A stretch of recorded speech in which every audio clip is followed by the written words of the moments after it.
Hey everybody, my name is Maya, and today I'm going to be talking about my experience as an intern at the Federal Reserve Board doing technical training and as a communication specialist. So, first, I'll just do a little about me. So, for my education, I am a techcomm major. I'm on the grad track path, which means I'm getting both my BS and my MA in techcomm. I'm also an English minor, and I'm also getting an AI certificate. So, some of my experience leading up to this is I'm an undergraduate research assistant and teaching assistant. Hopefully, can continue that in grad school. So, Dr. Kim, when you watch this, shameless plug. I also manage our tech lab, and then I'm also one of the department's student ambassadors. So, some fun facts about me is that I have two cats named Chef and Elvis. I have way too many hobbies, and then I also studied abroad in Ireland last summer. Next is how I got my internship. I first found the internship on LinkedIn, and then I applied on the agency site. About 2 or 3 weeks later, I got a call from my recruiter and scheduled an interview. I also submitted a second internal application with some more references. 3 days later, so the Friday before Thanksgiving break, I interviewed over Teams call. 2 weeks later, on reading day, I received my offer and accepted.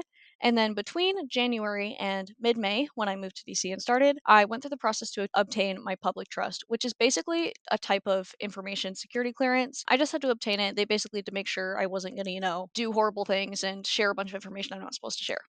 Now I'm going to talk a little bit more about the Fed. I'm going to assume that most of you guys are familiar or have at least heard of the Federal Reserve, but if you haven't, so it is the US's central bank. They're overseen but not funded by Congress. So for those of you who might be asking, no, I was not impacted by the government shutdown.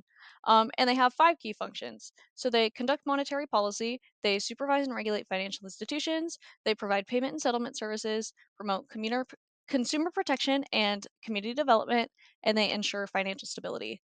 As you can see in this graph, there's Congress, the Board of Governors, the FOMC, and then the Federal Reserve Banks. So the banks themselves are not federal, but the Board of Governors, which I worked for, is. And so that's just something people confuse a lot, so I thought I would mention it. So next off is the board structure and the team.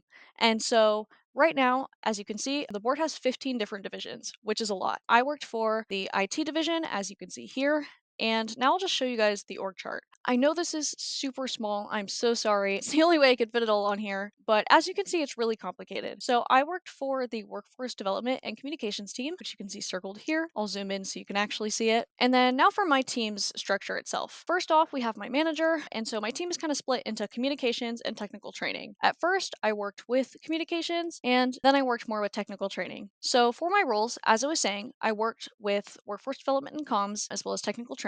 Over the summer, all of the IT interns worked on some projects related to AI, which I'll touch on a little bit later. So, next up is my job duties. So, for communications, I updated content on our division's intranet site. I made signs and graphics for display signs, conference rooms, and presentations. I redesigned document templates for better usability and more cohesive aesthetic. And I facilitated some intern project meetings and status presentations for senior leadership. So, for technical training, I created video reminders for things such as staff upskilling opportunities.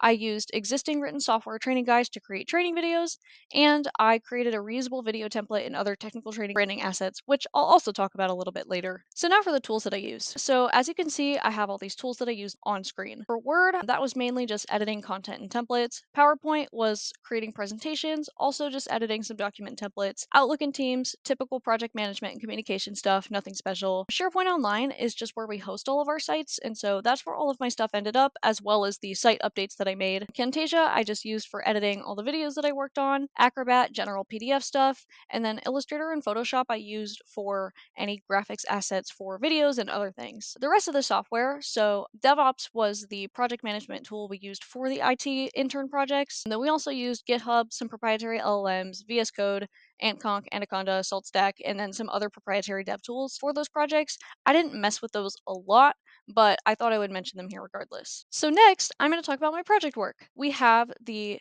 information classification handout that I did for communications. We have that tech training video template that I mentioned earlier, and then the AI intern project. Except, unfortunately, I can't actually show you guys anything. I won't go into the logistics about why you can't see anything for time's sake, but if you want to know a little bit more about that, it's kind of interesting, so please reach out to me. I'd be super happy to explain it all. First, I'll talk about the information classification handout. I made this handout slash quick reference guide for the different information security labels employees can use for documents.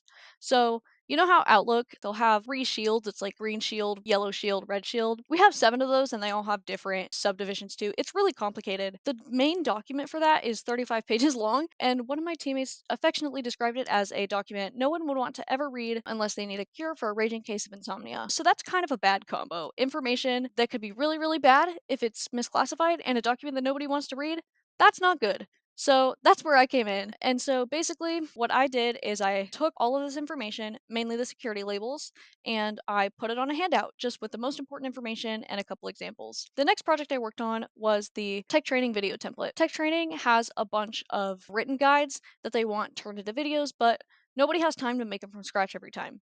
And so what I did is I set up a Camtasia template that basically had brand guidelines, sample callouts, transitions, text effects, animations, intro, outro, etc. So all everybody has to do is just change the main content based on what they're making a video for. And so that just makes everything much more uniform and faster. We also have a little internal tech training logo. It's a little owl. Funny story behind that. But I redesigned him as well because he needed a little bit of a glow up. The last thing I'll briefly talk about is the AI intern project. Unfortunately, I can't talk a lot about this because the use cases that I worked on specifically have not been made public yet. However, the board does publicize a lot of their use cases because of federal guidelines. So, if you want to know more about some of the other use cases that have been made public, please reach out to me. I have resources, pages, etc. that I can send your way. So, next, now that I've talked a little bit about what I did, I'm going to reflect just a little bit. So, first, I'll talk about the courses I felt best prepared me for my internship. Really, they all did in some way, shape, or form, but have to cut things down. So, I'll stick with 4 for now. First off, we have TechComm 3100, which is visual technical communication. Knowing the Adobe suite was really helpful since I ended up doing a lot of design work, and I also used some work that I did for that class as an example of what I could design in my interview. Next, we have TechComm 3200, which is info design for electronic media. I didn't work directly with HTML or CSS, which is something that gets covered in that class, but a lot of people I worked with were working with Python, and so that helped that all make a lot more sense. Third, there's TechComm 4010, which is AI and automation. This class helped me understand a lot more about AI generally, and knowing how LLMs work and how to adapt them to different needs was super helpful for what I worked on. And last but not least, I have TechComm 4300, usability and UX. This class just helped me pay more attention to making my designs accessible and emphasizing the importance of accessibility when talking about what I worked on. As I said earlier, I also managed the tech lab, and a lot of the stuff that I did as a lab assistant and now have my assistants do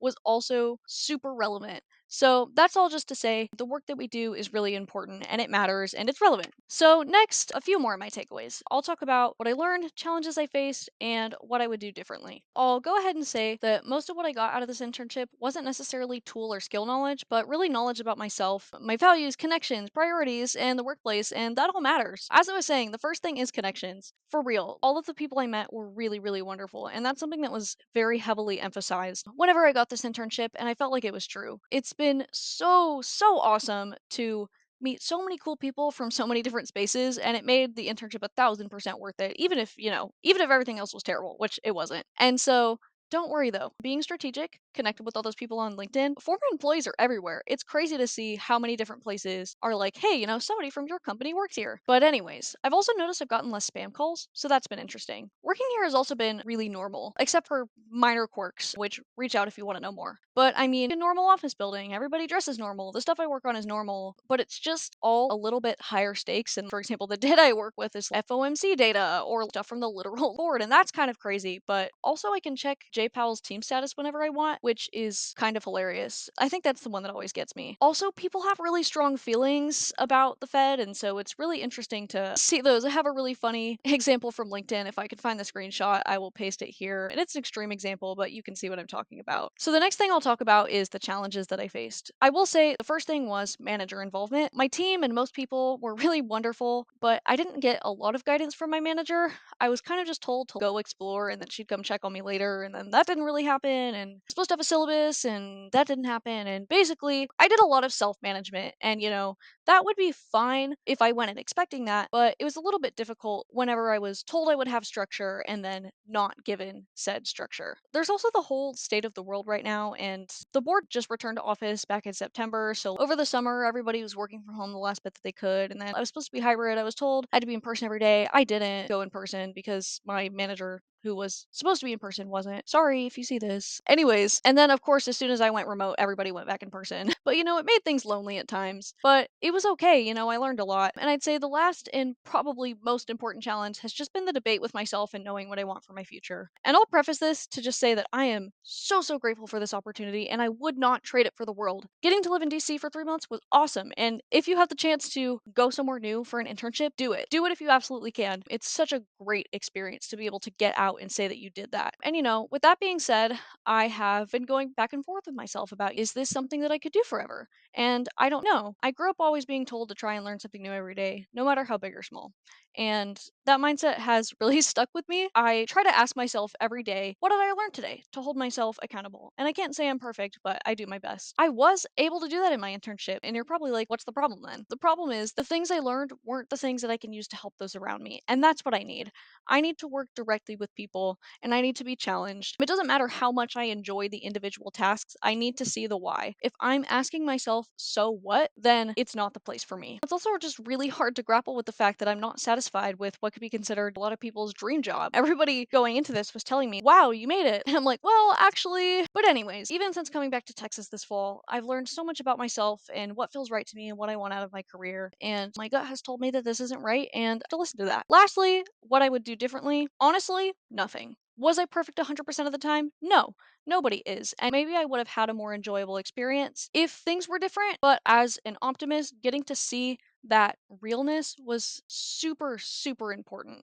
And had I only seen the good side of things, it would have been way easier to convince myself this was a place that I wanted to stay forever. That would probably make my life easier, but is easier what I really need? Overall, although my internship wasn't the experience I thought I wanted, it's definitely been the one I needed to help me learn where I want and need to be. With that, thank you guys so much for watching. I hope you enjoyed learning about my experience, and a huge giant thanks to everyone who's gotten me to where I am right now. If you have any questions, would like some advice, could share some advice, or just want to know a little bit more about my experience, just want to say hi, please reach out to me on LinkedIn. I'm super happy to chat. Thank you guys again and have a good one.